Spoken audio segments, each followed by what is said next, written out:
semanas. Vamos falar então do meio termo. Justo. Uma pessoa saudável, se acidenta, vai para um hospital, precisa da transfusão de sangue para sobreviver. E aí o médico pergunta ao senhor, como colega, o que é que eu faço?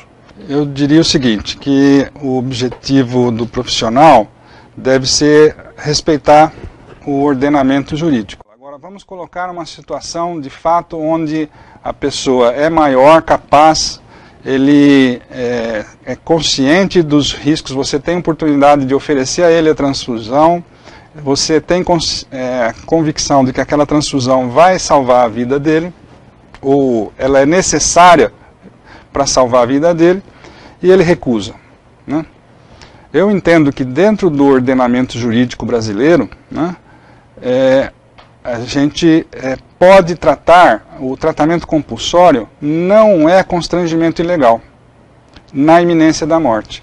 Então, o que você deve fazer? Você deve documentar a iminência da morte, se houver outro profissional que possa atestar junto com você essa condição, registrar isso, e você, tratando compulsoriamente, você está agindo de forma lícita, e você não será objeto de ação penal, e nem haverá que indenizar civilmente, porque você agiu dentro da lei. Só os atos ilícitos que causam dano, que trazem o dever de indenizar. Então, se você quer segurança jurídica, você deve tratar e registrar isso no prontuário. Aqui no Brasil, se você não transfundir esse paciente, existe uma corrente majoritária que propõe ação penal por omissão de socorro contra o médico.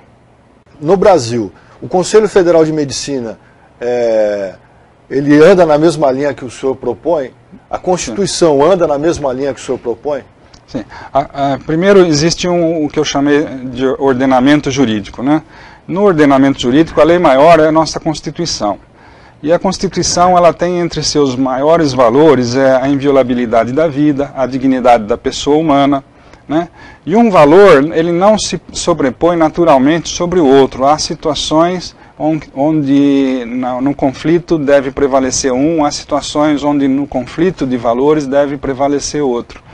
O Conselho Federal de Medicina, ele nessa resolução, ele diz que é dever do médico nessas condições transfundir. Na iminência da morte, o dever do médico transfundir. Então, o Conselho Federal de Medicina, ele criou um dever. Muito bem, eu conversei com o médico Benedito de Pina Almeida Prado Júnior, advogado, médico do Hospital das Clínicas.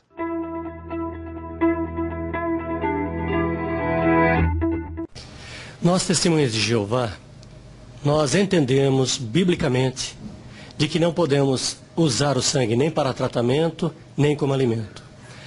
Quando o Criador ele lidava com o povo de Israel diretamente, Jeová Deus, ele disse ao povo que da carne até poderia se alimentar dos animais. Mas quanto ao sangue, em hipótese alguma. Wagner, e as crianças? Como os pais lidam com os filhos neste caso?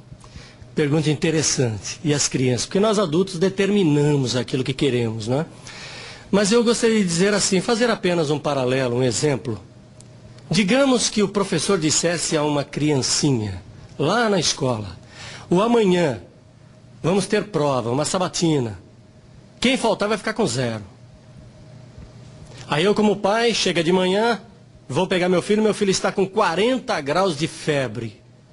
Quem determina se ele deve ir ou não à escola? O que tu acha? O pai. O pai. Então, são coisas que só os pais sabem o que é melhor para os filhos. Vocês são ligados à COLI. Correto. Explica para o telespectador como funciona a COLI, o que é essa congregação. Então, a COLI é uma comissão de ligação de hospitais. As COLIs, o que elas fazem? Significa que elas lidam com as questões das testemunhas de Jeová na área de saúde, buscam bons profissionais, os melhores médicos, buscam entendimento.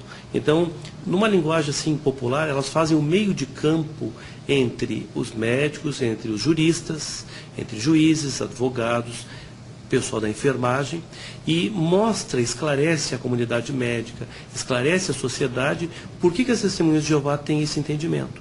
E, ao mesmo tempo, nós buscamos, temos um grande banco de dados, de informações, porque daí vem a pergunta, o que adianta salvar o corpo e macular a consciência daquela pessoa. Deixa eu tirar uma dúvida com o Wagner. A pessoa que está sem o seu documento sofreu um acidente e foi levada ao hospital. Em caso de tratarem esta pessoa com o sangue, como a igreja, como as testemunhas, a congregação vai agir posteriormente com ela? O que a igreja faz, como você colocou, nós temos que ajudá-la depois a raciocinar que tinha que estar com o documento. Tão e somente. Nós não vamos expulsar ninguém, não vamos criticar, a pessoa já está debilitada, ela precisa de ajuda. Ela incorreu num erro gravíssimo depois de ter um peso de consciência, que é o que mais mata uma pessoa, é a dor de consciência por não ter feito ou feito algo.